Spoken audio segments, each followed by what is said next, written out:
حتوانነት በር ባሕሪ ኢትዮጵያ ናይ ዓርሰ ተፈጥራዊ ሕጋዊ ጂኦግራፊያውን ኢኮኖሚያውን ሕቶ ምዃኑ ዝፍለጥ እዮም። ቅድሚ 13 ዓመታት ብታሪኻዊ ስሕተት ዝሰኣነቶ ዋንነት በር ባሕሪ ምላሽ ንኽትረክብ ዝተኻይዱ ስራሕቲ ብኸመይ ይትግበር ናብ ዝብል ዓለም ለኻዊ ዕውትነት ዲፕሎማሲ ተሰጋጊሩ እዮም። ብዛዕባ ዋንነት ሕቶ በር ባሕሪ ኢትዮጵያ ምስ ኣገልጋሉ ዜና ኢትዮጵያ ጻንሒት ዝገበሩ ምሁራን ኢትዮጵያ በር ባሕሪ ክትስእን ዝገበራ ታሪኻዊ ሽርሒ ዘናስሕ እዩ ኢሎም። ተመራማሪ ባህልን ታሪኽን ፕሮፌሰር ኣሕመድ ዘካርያስ ከም ዝገለጽዎ ታሪኽ መንነት ስልጣነን ኢትዮጵያ ምስ ዋንነት ቀይሕ ባሕሪ ልዑል ምትእስሳር ኣለዎ ኢሎም። ሕቶ ዋንነት በር ባሕሪ ምላሽ ንኽረክብ ምግባር ዞባዊን ኣህጉራውን ሰላም ድሕንነት ንምሕላው ፍትሓዊ ሓበራዊ ተረባሕነት መሰረት ከም ዝኾነ ገሊጾም።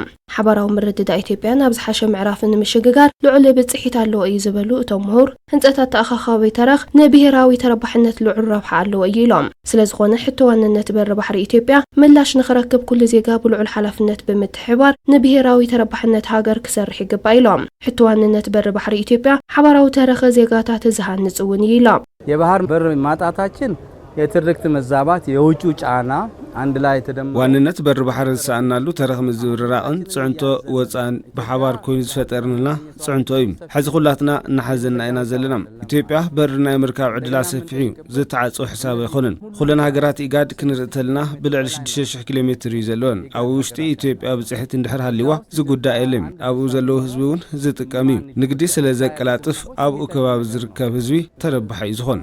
ንግዱ ይሳለጣል፣ እዛ ያለው ህዝብ የበለጠ ይጠቀማል። ኣብ ኢንስቲትዩት ጉዳያት ወጻኢ ተመራማሪ ጉዳያት ኣፍሪካ ዶክተር ጋሾ ኣይፈራ በወገኖም ታሪኽ ስልጣነ ኢትዮጵያ ምስ ዋንነት በር ባሕሪ ኢትዮጵያ ዝተኣሳሰረ እዩ ኢሎም። ካብ ዘመነ መንግስታት ኣኽሱም ጀሚሩ ንብርክት ዝበለው ኣሽሓተ ዘመናት ቀይሕ ባሕሪ ኣካል ተፈጥራዊ ዶብን ግዛኣትን መባፅሒ ኢትዮጵያ ኮይኑ ከም ጸንሐ ዘኻኺሮም። ኢትዮጵያ ቅድሚ 13 ዓመታት ብዛዕባ ብሄራዊ ረብሓ ብዕሊ ዘይተረድኡ ጉጅለታት በር ባሕሪ ክትስእን ክኢላ እያ ኢሎም። ስለዝኾነ ዋንነት በር ባሕሪ ኢትዮጵያ ሕጋዊ ስነልቦናዊ ጂኦግራፊያዊ ፍትሓዊ ተረባሕነትን ኢኮኖሚ መሰረት ዝገበረ ትክክለኛ ምክንያታዊ ሕቱ እዩ ክብሉ ገሊጾም። ኢትዮጵያ የቀይ ባህር አካባቢን ያጣችበት ወይም ደግሞ ባለቤትነቷን ማቆየት ያልቻለችበት የውስጥ ድክመት ነው። ኢትዮጵያ ቀይሕ ባህር ሰኣነትሉን ዋንነትና ከተጸንሕ ዘይከኣለትሉ ውሽጣዊ ድክመት እዩ።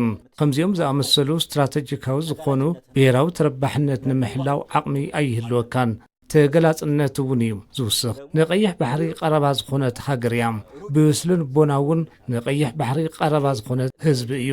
ብኻልኦት ምክንያታት ግን ርሑቕ ንኸውን ዝተገበረሉ ነበረታት ኣለው እዮም። ስለዝኾነ ሕቶ ባሕሪ ምላሽ እንድሕር ዘይረኺቡ ንድሕንነት ሰላምን ምርግጋዕን ኢትዮጵያ ዞባኣን ሓደጋ እዩ። በዚ ታሪኻውን ኣቀማምጣ ጂኦግራፊን ዞባዊ ሓላፍነት ዝህባ እዩ።